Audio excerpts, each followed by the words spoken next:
Mesdames, Mesdemoiselles, Messieurs, je vous salue. Je suis très heureux de vous retrouver encore pour cette deuxième vidéo de zéro souffrance morale dans le ménage pour papa, maman et les enfants. Dans la première vidéo, nous vous avions parlé de l'éducation comme étant la base de la bonne santé de la communauté. Lorsque les ménages se portent bien, la communauté se porte bien. La bonne éducation reçue des parents est comme un terre-plein qui amène l'être humain vers les bonnes choses de la vie. Cela sous-entend que lorsque vous êtes dans le courant de la nature, la probabilité pour trouver une âme sœur relativement idéale à vous est importante. Le courant de la nature est l'ensemble des valeurs morales humaines qui s'enseignent de bouche à oreille par les parents à la maison, à longueur de journée, les enseignants à l'école et les personnes âgées autour de vous, partout. Dans cette deuxième vidéo, nous allons vous parler de comment trouver son âme sœur, son épouse ou son mari relativement idéal à soi dans la vie. Je suis Romain Etienne pour les âmes sœurs idéales. Dans un premier temps, nous allons donner un message à tous les adolescents et les jeunes du monde entier. Ensuite, nous allons vous donner la procédure pour trouver son mari ou son épouse relativement idéal à soi dans la vie. Alors, si vous découvrez cette chaîne pour la première fois, sachez qu'il est question de la vie en couple dans la communauté. Ceci étant, si vous n'êtes pas abonné, je vous demande de vous abonner, d'activer la cloche de notification pour ne manquer aucune des vidéos de cette chaîne intitulée « Fais-toi un conjoint idéal ». Message: nul au monde ne se marie dans le but de devenir soucieux, mais plutôt heureux.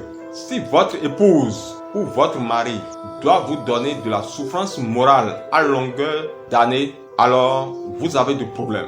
Comment trouver son épouse, comment trouver son mari afin d'avoir du bonheur dans sa vie de couple? Aller à l'école, passer les différents examens jusqu'à avoir une profession n'est pas chose aisée.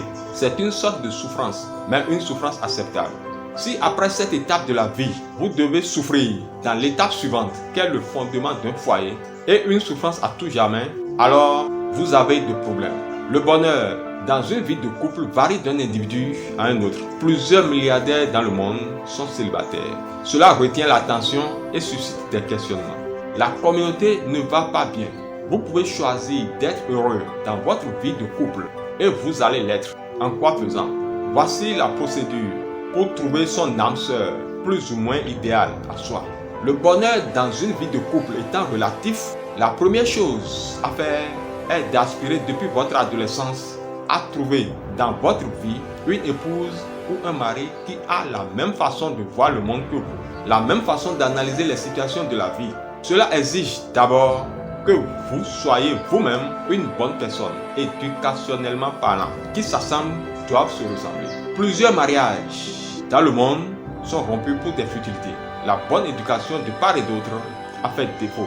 Il est vrai que nul ne détient le monopole de la méthodologie absolue pour un choix correct et idéal de conjoint. Cependant, il y a plusieurs facteurs sociaux simples et banals dont il faut tenir compte pour ne pas trop passer à côté de ce que vous voulez dans votre vie. Ces facteurs dont il est question sont dans le courant de la nature.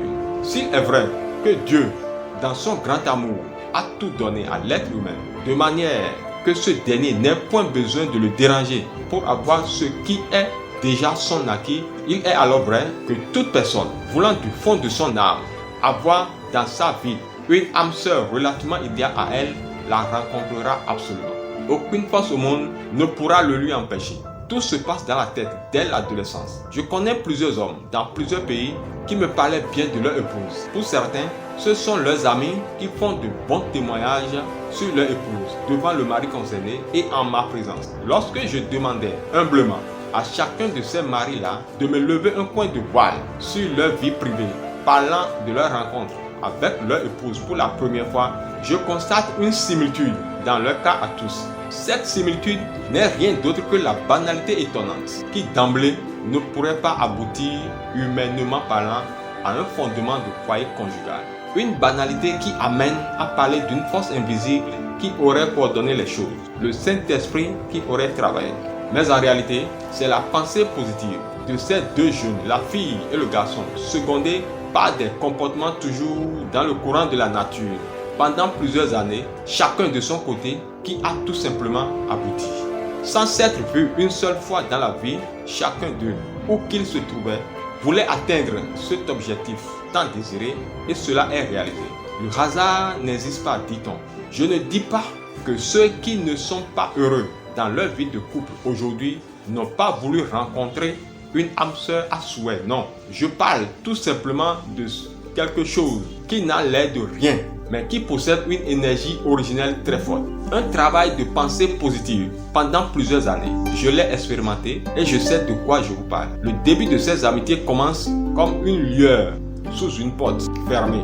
Une chose tellement banale qui ne dit pas son nom. Seulement la flamme de l'amour réciproque et insolite qui s'y trouve retient l'attention de l'âme de la jeune fille et celle du jeune homme. Le caractère hautement naturel et fort simple de cet amour se remarque parfois par l'entourage familial immédiat des deux jeunes gens concernés. Dans 50% des cas, parlant de la future union des deux amoureux concernés, tout en respectant la culture de la famille de la jeune fille, ce sont ses propres parents qui diminuent les dépenses afin d'amoindrir les coûts des différentes étapes de la cérémonie du mariage, histoire de faciliter les choses à leur futur gendre pour lui montrer que leur fille est un instrument précieux de Dieu que l'argent en aucun cas ne peut acheter.